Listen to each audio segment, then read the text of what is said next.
أهلا بكل عفاريت أفلام وملخص جديد وجامد جدا، أتمنى إنه يعجبكم وتتبسطوا بيه.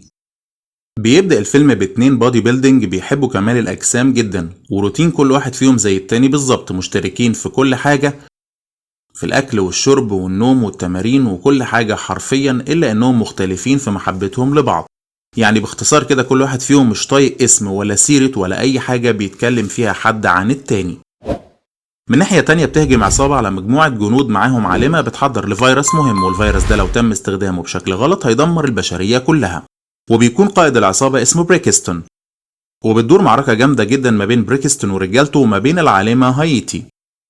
وبيقرب انه ياخد الفيروس منها ويتحكم هو فيه، لكن هي بتقدر انها تدخل الفيروس في جسمها عشان تقدر هي تحمي العالم من شر استخدام الفيروس ده بشكل غلط. وبتهرب من المكان بسرعة عشان ما يقدرش بريكستون يوصل لها او يوصل للفيروس اللي معاها. بعدها بنشوف الروك، واسمه في الفيلم هوبز، وبيكون عازم بنته على الغدا وقاعدين مبسوطين جدا في مطعم بسيط عشان ياكلوا. لكن للأسف بيطلع له رايان رينولدز العدو اللدود ليه، بيكون ضابط في المخابرات الأمريكية، وبيقول له جايلك في مهمة يا معلم، فبيقول له انجز عشان ما عنديش وقت ومش فاضيين عندنا غدا. فبيقول له صديقه ان في فيروس لو تم استخدامه بشكل خاطئ هيدمر البشرية كلها، وان مهمته انه يقدر يوصل للفيروس ده في اسرع وقت ممكن، ويضمن ان محدش يقدر ياخد الفيروس ده ويستخدموه بشكل سيء، وان هيكون في حد معاه هيساعده في المهمة دي. فبيرفض هوبز في الاول وبيقول له يا ما فيش، اصل ما عنديش في الشغل هزار، لكن بيقول له لا معلش، خلي الكلام ده لتامر حسني وخلينا في شغلنا.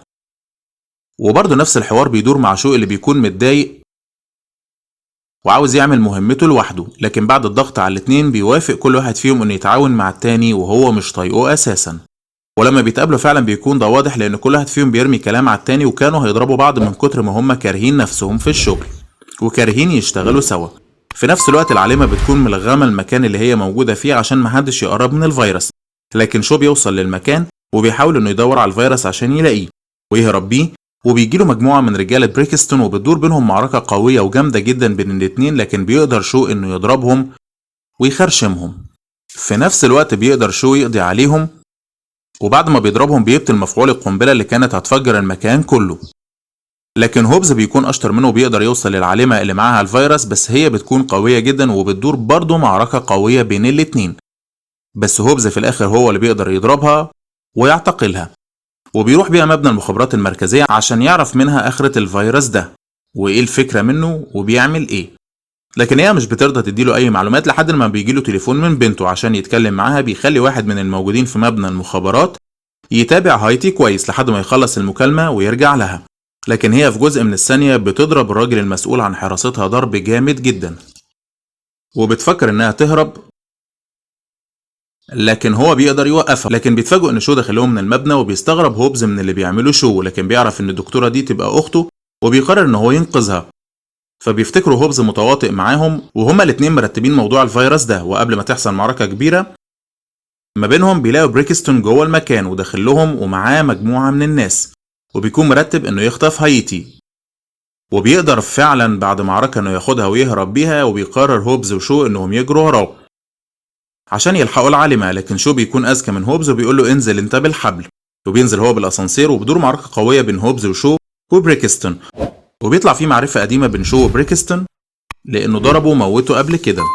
وبتحصل مطاردة قوية من ناحية تانية ما بين العالمة وشو وهوبز وبريكستون اللي بيحاول انه يجري وراهم عشان يمسكهم، لكن هما بينجحوا فعلا انهم يهربوا منه ويلبسوه، رغم انه كان هيقدر يوصل لهم فعلا. ولما بيلاقي مفيش فايدة انه يقدر يوصل لهم بيقرر انه يخترق اجهزة الاعلام ويطلع عليهم اخبار كاذبة انهم ارهابيين ومخربين وبيعملوا عمليات ارهابية كتيرة وهيدمروا البلد. وبيكون التلاتة مرعوبين وفي ورطة وعايزين يوصلوا للعالم اللي عمل الفيروس ده، وفعلا بيقدروا يوصلوا له بعد ما بيتنكر شوف زي بياع جرايد. لكن لما بيقابلوه بيصدمهم انها بقالها اكتر من 20 ساعة محقونة، وبيقولها ده خطر جدا وممكن تموتي في اي وقت. وبيسألوه ايه حكاية الفيروس ده، فبيقولهم ان الفيروس ده تم تصنيعه عشان يخدم البشرية، لكن منظمة ايتون وبريكستون بيعدلوا عليه بتعديلات ممكن يدمروا بيها العالم. فبيقول له طالما هيقدر يتعدل عليه يبقى نقدر نعدل على التعديل اللي اتعدل عليه وننقذ العالم. فبيقولهم صعب جدا، يا اما تموتي دلوقتي او احنا نروح معمل تاني عشان نقدر نطلع الفيروس ده منك، والمعمل ده تحت حراسة قوية جدا. فبيقرروا انهم يستعينوا بزميلة ليهم روسية عشان يقدروا يدخلوا المختبر ده، وفعلا بيقرروا انهم يسافروا روسيا لزميلتهم اللي هتقدر تساعدهم عشان يدخلوا المختبر ويطلعوا الفيروس ده. لكن برضه شو بيعمل مقلب تاني في هوبز وبيحط اسمه على اسم واحد مطلوب امنيا وبيتقبض عليه في المطار.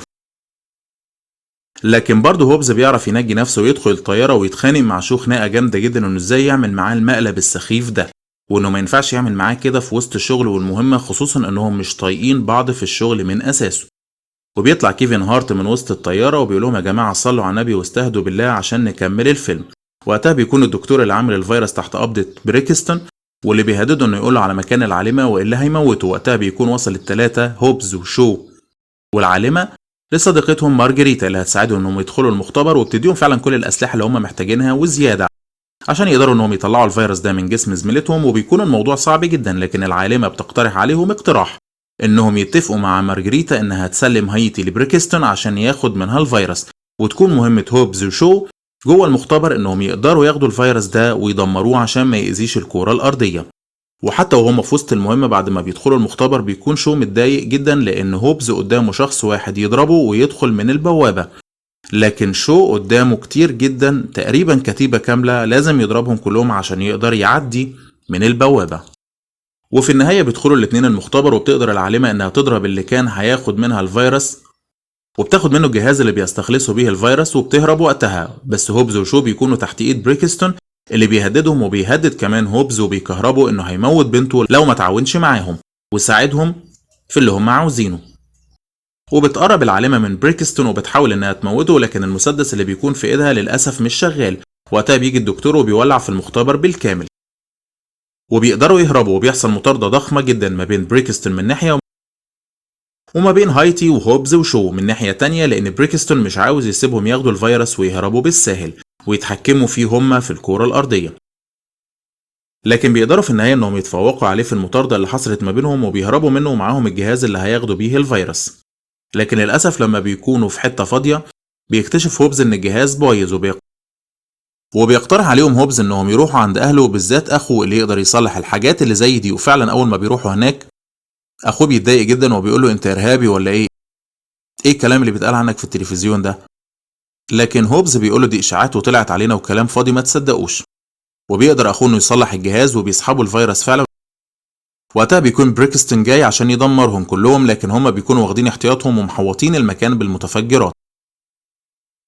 وشو بياخد هايتي ويبعدها عن المعركة دي خالص لحد ما يخلص الموضوع كله، وبدور معركة قوية بين رجالة بريكستون والرجالة واهل هوبز. لكن في الاخر بيخطف هايتي في طيارة هليكوبتر، بس هوبز وشو بيجروا وراه بعربية وبيعلقوا نفسهم في الطيارة بتاعته بجنزير عشان يقدروا ينقذوها. وفعلا بعد مطاردة كبيرة وقوية وخطر كبير جدا بيقدر يوصل هوبز وشو لبريكستون وهايتي، وبتدور معركة قوية بين هوبز وشو من ناحية وبريكستون من ناحية تانية. وللأسف بتقف كل الأجهزة اللي بتساعد بريكستون انه يقدر يقضي عليهم، فبيموت. وبيقدر هوبز وشو وهايتي انهم ياخدوا الفيروس اللي كان هيدمر العالم ويحموا البشرية كلها، وبيخلص الفيلم.